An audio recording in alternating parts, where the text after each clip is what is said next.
మొన్న కేసీఆర్ సార్కు కారటేసిన ఎమ్మెల్సీ కవిత మేడం కొత్త పార్టీ పెట్టబోతున్నదని ఒకటే గుసగుసినా పడుతున్నది.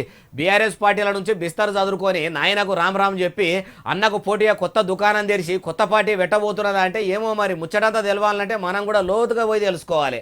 మందుమారారిగా బిరుదు కైవసం చేసుకుని లిక్కర్ క్వీన్ గా చరిత్రలో నిలిచిన దేవరపల్లి కవిత అలియస్ కల్వకుంట్ల కవిత మేడము కొత్త పార్టీ పెట్టేందుకు ఏర్పాట్లు చేసుకుంటున్నట్టే కొడుతున్నదట. పార్టీ పేరు కూడా తెలంగాణ బహుజన సమితి అని కూడా అనుకుంటుర్రట. లిక్కర్ కేసుల జైలుకు పోయి వచ్చినాక మొత్తం బీసీలు ఎస్సీలు ఎస్టీల పాట వాడుకుంటారే బహుజన గలం బాగానే ఇనబెట్టుకుంటా మీటింగ్ల మీద మీటింగులు పెట్టుకుంటా దొరవారి ఆడబిడ్డ అయిన కవిత మేడము నిమ్న జాతులు తక్కువ కులాల తరపున పోరాడుతున్నట్టు నటిస్తున్న ముచ్చట అందరికీ ఎరుకున్నది. అది సరేగాని మరి పార్టీ ఎందుకు పెడుతున్నదట అంటే ఒక వరలో రెండు కత్తులు ఇముడాయి అన్నట్టు ఒకటే కుటుంబంలో ఉన్న ఇద్దరు అన్నా చెల్లెళ్ళు కూడా ఒక పార్టీలో ఇముడలేకపోతుర్రట. నిన్నయాల చూసుకుంటే కవిత మేడం కేసీఆర్ సార్ కు రాసిన లేటరు బయటకు వచ్చుడు రాజకీయంలో మామూలు రచ్చ నడవలేదు, ఇప్పటికీ నడుస్తూనే ఉన్నది. మరి ఎందుకట్లా అంటే మునుపు తెలంగాణ బతుకమ్మగా పార్టీల పెద్దపీటేసి పెద్దగా చూసినోళ్ళు ఇప్పుడు దేవనపల్లి కవిత మేడంను కల్వకుంట్ల కుటుంబం వాళ్ళు నడిపిస్తున్న పార్టీల సక్కగా చూస్తలేరట. కేసీఆర్ సార్ చుట్టూ ఉన్న దయ్యాలే అట్లా చేస్తున్నాయి అన్నట్టే ఉన్నదట.